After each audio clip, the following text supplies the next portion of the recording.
Assalamu alaikum and welcome to another live episode on the TMJ Political Current podcast. Today we have a special segment with Professor David Miller, a British academic and also a freelance journalist who was arrested and detained on his way back from Beirut, Lebanon, covering the funeral of the late Secretary General of Hezbollah, Sayyid Hassan Nasrallah. He was stopped and detained at London Heathrow Airport. Today we are going to hear his story about what went down and specifically what the Terrorism Act is, which is something that has been targeting British journalists and pro-Palestine advocates for a while now. Thank you so much, Professor Miller, for joining me today, and I'm going to get right into it. Can you walk us through the series of events that led to your detainment at the airport? Well, I guess it started when I went to Beirut to cover the funeral of Sayyid Hassan Nasrallah. And when I was in Lebanon, I visited the south, both Maroun El Ras and Kafr Kila, both villages on the border, which have been almost entirely destroyed by Israeli bombardment. So I went there. I posted a little bit about them on X. And then as we approached the funeral, I posted about that and saying that we were stuck in traffic because it was so busy and it was very difficult to get there because there were so many people there. And that triggered a lot of Zionist trolls, anonymous trolls, known pro-Israel figures, and indeed, of course, Israel lobby groups who all started to mass report me to the Metropolitan Police. So they would tag in the Metropolitan Police by their X handle. And then on the Sunday night, just after midnight, the Daily Mail, which is a tabloid paper in the UK, conservative tabloid paper, published a long story quoting my posts on X and suggesting I be arrested. And then later on in the day, the Daily Telegraph, which is a conservative broadsheet, again did the same thing, but it had a quote in it from the former housing minister, Robert Jenrick, who's a fanatical Zionist, saying that I was not even hiding my anti-Semitism, manifestly preposterous, and also that I was not hiding my support for Hezbollah. And of course, what I was doing was simply reporting the funeral. So I knew that probably I was going to get pulled over because the Zionists had effectively bounced the police into stopping me. So when I stepped off the plane from Istanbul at Heathrow at 9:32, as the officer made sure to check on his watch, they detained me. There were 8 of them there. I didn't realize that all 8 of them were there for me. I thought they were there for other people, but they took 8 officers to detain me, which basically meant speaking to me and saying, you know, where have you been, and come with us. I didn't really think that took 8 officers, but that's what happened. Interesting. And one question I also had is, what, if you were able to disclose, did that interrogation involve? What were the kind of primary concerns that you were arrested under? I know you mentioned that there were Zionist lobby groups that were involved, and we'll also talk about who they were, but what exactly did that interrogation encompass? So I was detained, not arrested, and there's a distinction there under Schedule 7 of the Terrorism Act 2000, which allows the police, without having any evidence, just to pick someone up and detain them for 6 hours. And they say to you explicitly, and you have to sign a bit of paper which says that you've understood this, that you're being detained. They can detain you for 6 hours, that you have the right to speak to a lawyer before they speak to you, and also that you're being detained to assess whether you have been involved in the commission or instigation of an act of terrorism. So they're actually claiming that it's there to stop people committing actual acts of violence. But of course, what happens when the interrogation comes is it's got nothing to do with that. They didn't ask me if I was planning to bomb anywhere or if I was planning to set up a London branch of Hezbollah or anything like that. They asked me instead about questions about extremism, about support for terrorism, about whether I oppose the Western world or other people I knew might oppose the Western world, etc., etc. So what that really illustrates is that it's not actually a power which is used to stop people engaged in acts of violence. It's the power which is used to stop people who are engaged in using their free speech and their political volition to challenge Western foreign policy, to support the Palestinians. And you can tell that when you look at the kinds of offenses that they say that they can charge you with, which relate to prescribed organizations. So I should say that there's a list maintained by the Home Office in the UK of prescribed organizations. That's supposed to be terrorist organizations. In the case of West Asia, the main organizations which relate to Palestine and Lebanon, there's four: Hezbollah, Hamas, and all of those organizations are banned, not just their armed wing, not just Qassam brigades of Hamas. It's all of the organization, and also, of course, the Palestinian Islamic Jihad and the Popular Front for the Liberation of Palestine General Command. Those are the four organizations. Other Palestinian armed factions, of which there are many, are not banned, and it's not an offence to say that you support those organizations. For example, the Democratic Front for the Liberation of Palestine. So that's the organizations, but the offences that there are in relation to these prescribed organizations are not to do with making a bomb for Hamas. They're to do with saying that you support an organization, or using words which might lead people to think that you support the organization, or flying a flag, let's say a Hezbollah flag of an organization, addressing a meeting on behalf of or to an organization. And the last one is publishing an image which might suggest that you support the organization. So it might be a badge or a flag or a headband or something. So all of these are offences which have nothing at all to do with acts of violence. And as a result, it's perfectly plain that they should, all of them, be abolished, even before we get to the question of whether these organizations should be deprescribed. Right.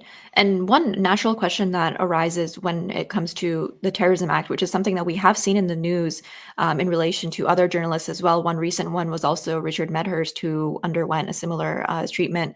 But one natural question that arises is, how is it possible legally, and why has it been made in this way, that the Terrorism Act can be used without even a warrant to detain individuals, gain access to pretty much all of their personal belongings, their electronics, everything? How is that something that is legally, mandated? Is there, a history behind this? How did it come to be?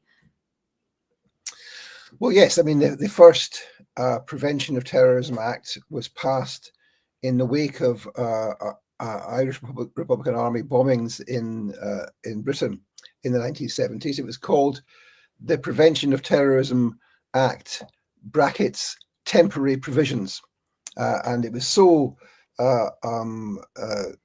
different from the previous legislation, so oppressive, that Parliament believed that it had to vote on it on a yearly basis in order to continue the temporary provisions of the Prevention of Terrorism Act. Of course, it was brought in to fight against the armed struggle of the Irish Republican Army and the other Irish Republican guerrilla groups who were trying to decolonize the north of Ireland. So that's the history of it. And of course, it became permanent around about 2000 with the Terrorism Act 2000. And since then, I think there have been 13 or 14 separate terrorism acts. And each one of them is more draconian and more oppressive than the last. And that's why you have, for example, in section 12(1)(a), you have of the Act, you have an offence of expressing an opinion or a belief that is supportive of an organisation or reckless as to whether a person to whom the expression is directed will be encouraged to support an organisation. Now, that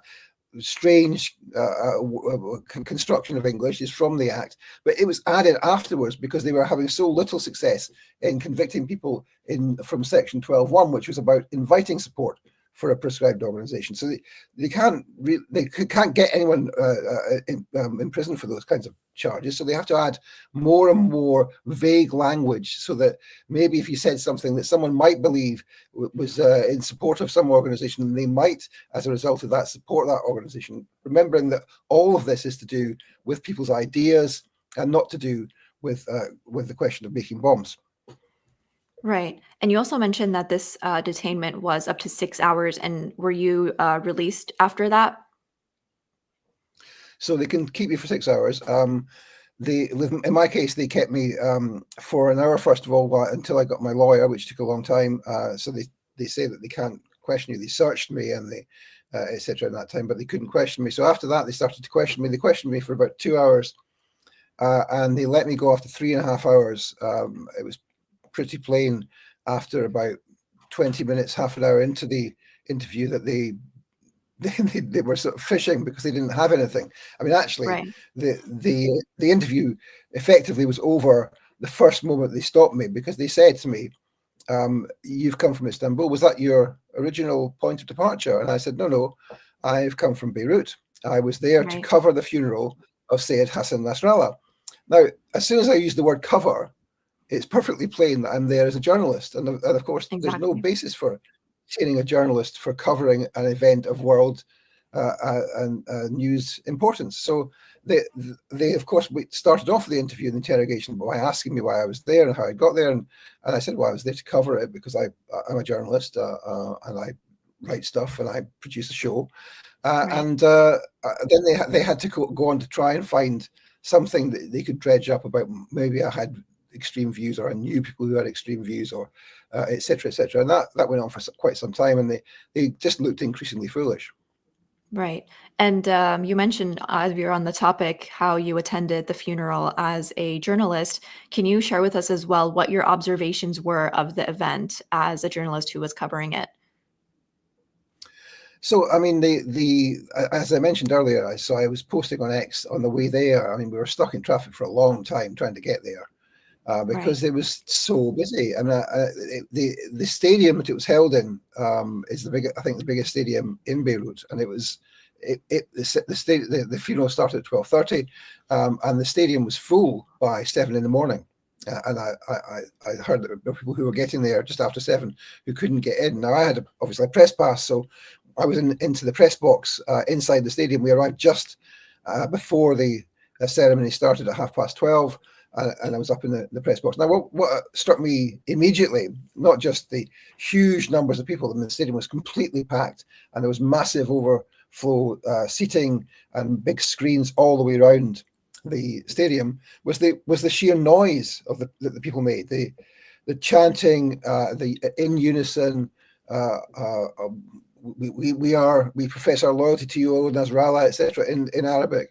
I mean, there was a lot of that. And it was extremely loud. Now, you don't get any kind of political event like that in the UK. There is simply nothing like that in the UK. And that's really very instructive about the way in which politics works in Lebanon and the way in which the politics works here. Now, of course, as you'll know, roughly, I don't know, half an hour into the event, the Israelis sent 4 US-supplied warplanes low Right. over the stadium, and people were reacted with fury to that, I think quite rightly. And then, of course, about half an hour later, they came back over the stadium in the middle of the speech of Sheikh Qasem, who is the new leader of Hezbollah. Right. So people, of course, were furious and shouting "Death to Israel" and pro-Hezbollah slogans.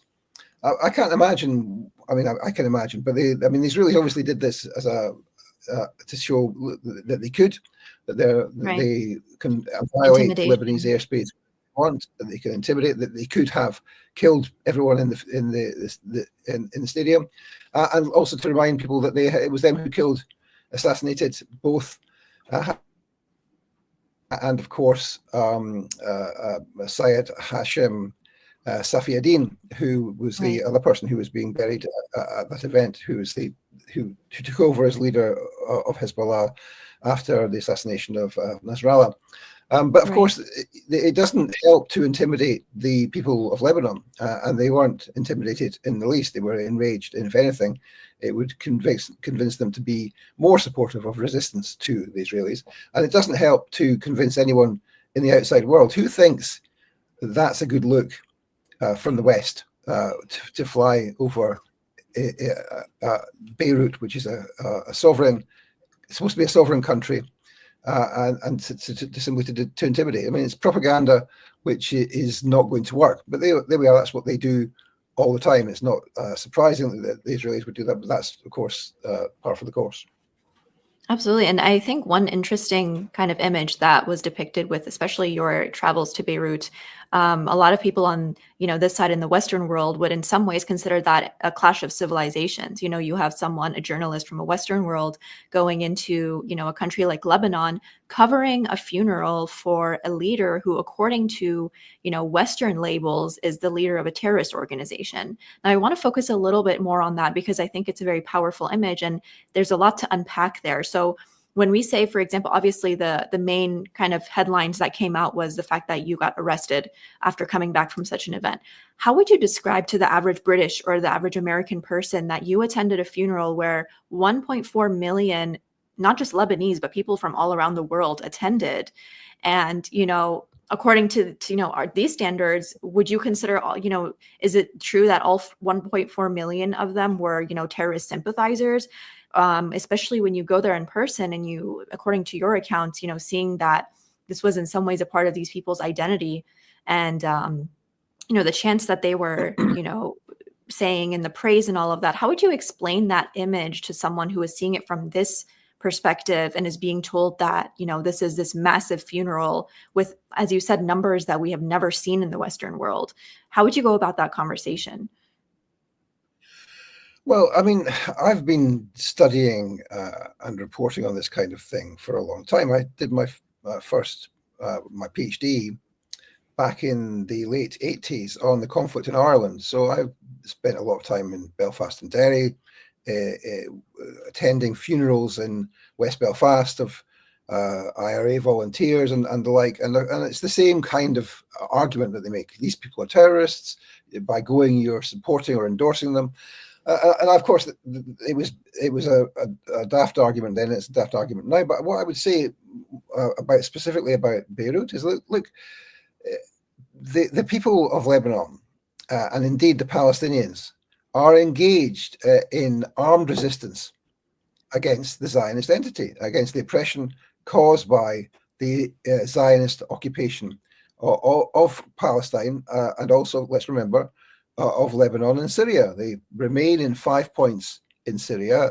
I went to a village in the south of Lebanon called Kafakila. I was the first of two Western journalists to get there after the Israelis had left, and they just removed themselves 4 days before. But they remain in 5 points in Lebanon, and they still are in occupation there. And as the United Nations General Assembly resolutions repeatedly say, when people are in occupation, when they are occupied, they have a right to resist, including by the means of armed struggle. So, and this is what I said to the police, that it's not against international law to engage in armed struggle to resist occupation. Now, of course, that's an entirely different matter to the question of whether a specific organization might be prescribed in this country. And of course, it's illegal in this country to say, I support Hezbollah or I support Hamas. That would be illegal. But nevertheless, it's not illegal to say that the Palestinians have a right to engage in armed struggle and the Lebanese have a right to engage in armed struggle against occupation, which is plainly against international law, and of course it's being condemned as genocide by the international criminal procedures. So it's about saying, look, the view that you get in the Western media about what's happening in Palestine, in Syria, in Lebanon is hopelessly distorted. And if you want to find out what's going on in these places, you have to read about it, you have to do research, and you have to go. It's not possible to understand what happens in a conflict unless you go. And I said this to the police as well. I said, look, you're complaining about me going to a funeral in Beirut, but when I did my research on Northern Ireland, I went and spoke to the British Army. I spoke to the Royal Ulster Constabulary, the police. I spoke to members of Sinn Féin, the political wing of the Irish Republican Army. And I spoke also to members of the Ulster Defence Association, the loyalist paramilitary, the pro-British loyalist paramilitary groups. Nobody stopped me doing that, and nobody would be able to stop me doing that because it's perfectly legitimate. And just the same as it's perfectly legitimate to go and cover the funeral of Hassan Nasrallah, the idea that it's not legitimate and that by going you are somehow supporting or breaking law is simply preposterous. And no one's going to get charged. I'm not going to get charged with that. It wouldn't get to court. Never mind, it would fall flat on its face if it did.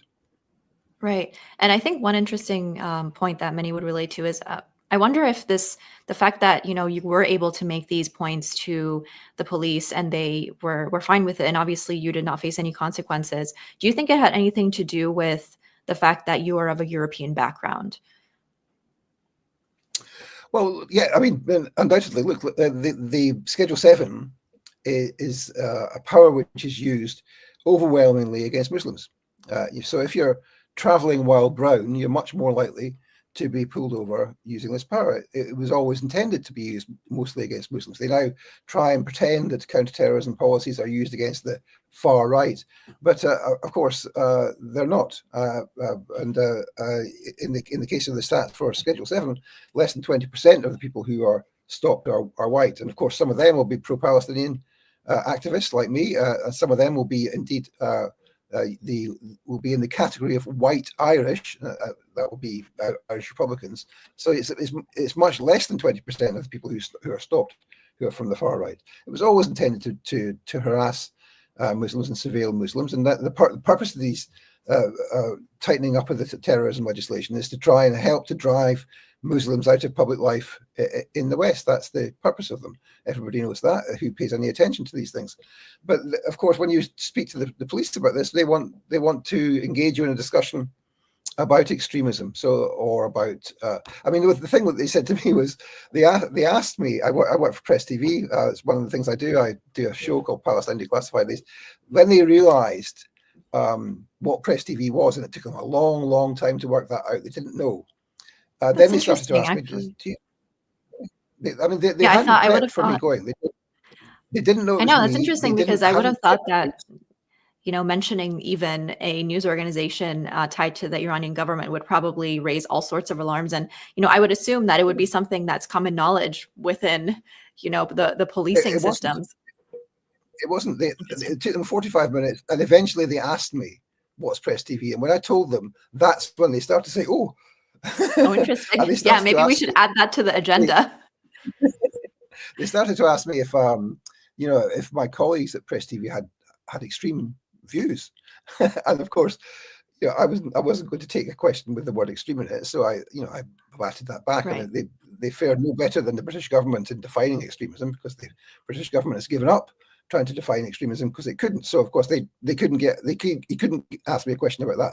So then he asked about do they oppose do many of them oppose the Western way of life?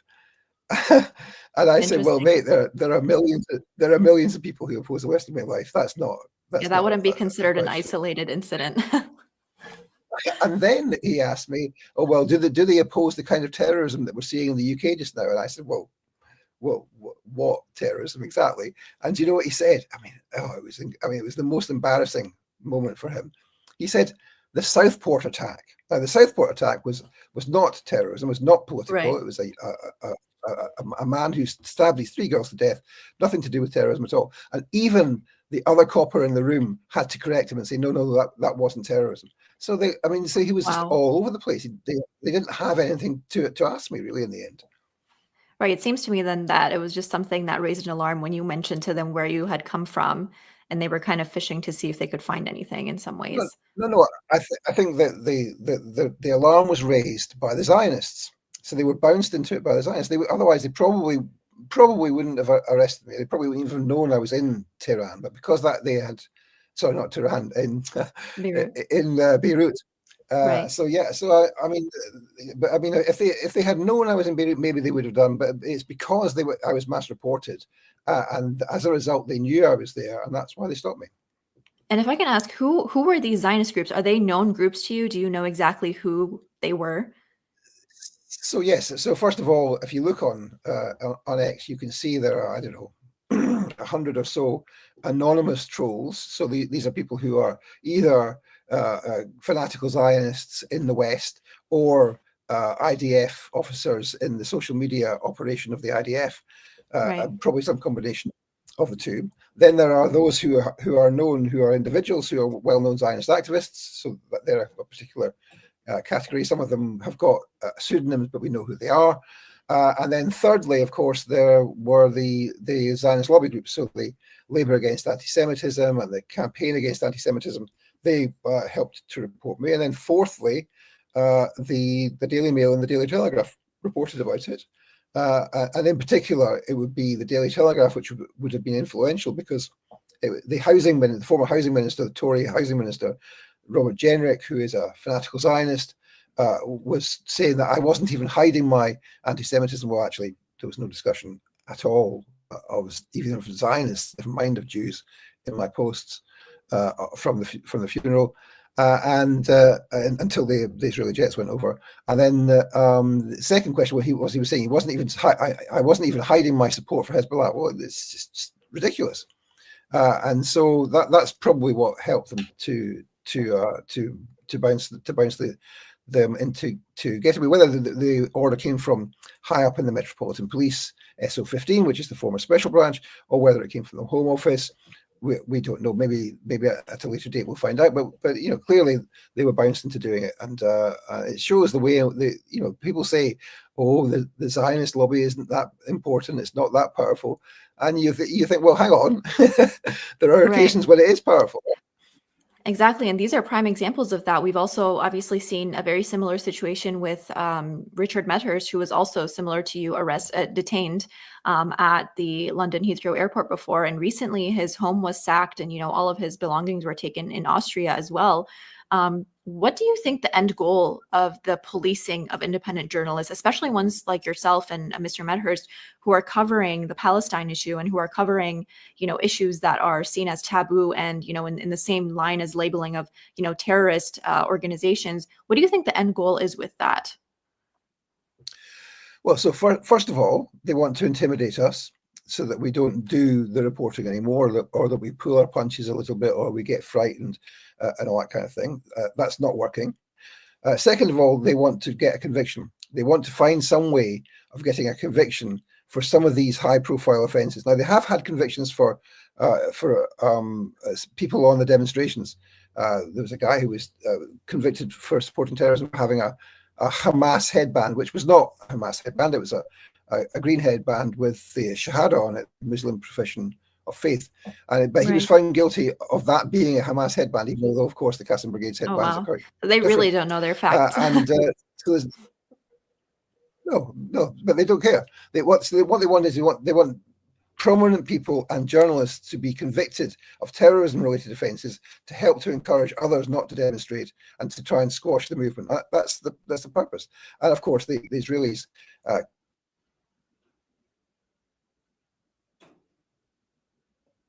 Zionism must be defeated. Absolutely. And kind of to wrap this up, you mentioned on the, theme of trying to limit the voices of journalists and, to intimidate them, to find reasons to be able to detain them and limit their work in an effort to stop, this kind of advocacy from growing. One reality that we've been seeing coming out of British society in specific is that it seems that the pro-Palestine voices have only been growing, whether it's through protests or, student activism. You yourself, you were sacked from Bristol University over your pro-Palestine advocacy. But despite that fact, we do see that, the pro-Palestine advocacy is actually significantly growing in British society. Would you agree that this is a trend that we're only going to see increase, or do you think that the policing system will have success in limiting these voices like yourself? Well, I mean, the thing is that we're not going to go away. I mean, in order for us to be quiet, they will have to lock us up. And they're not going to. I don't think they're going to be able to find a way to do that very, very easily. Maybe they'll get some people in jail. Maybe Nard from Palestine Action in jail for supporting terrorism, for using the word tsunami to refer to how we should build resistance against the Zionists. But I don't think that it's likely that they will get many convictions, and I don't think it's likely that they will put many of us off. And nor is it likely that popular support for the Palestinians is going to wane. It's, as you say, only going to grow. It's grown massively in the last year and a half. I mean, when I was first making the kind of arguments I was making in my tribunal in October 2023, the idea that you could say that Zionism is fundamentally racist, is fundamentally genocidal, was something which was seen as a bit too far for many people in the movement and on the left. But now millions of people now believe that's the case and believe there's no alternative but to dismantle Zionism and dismantle the Jewish state and to have a one-state solution, which is called Palestine. Absolutely. Well, thank you so much, Professor Miller, for joining me on this live interview today and for sharing your experience with us. Thank you. And thank you all for joining us for this episode, for their live episode. To see more content on TMJ, please like and share this video and subscribe to our channel. And we look forward to seeing you next time.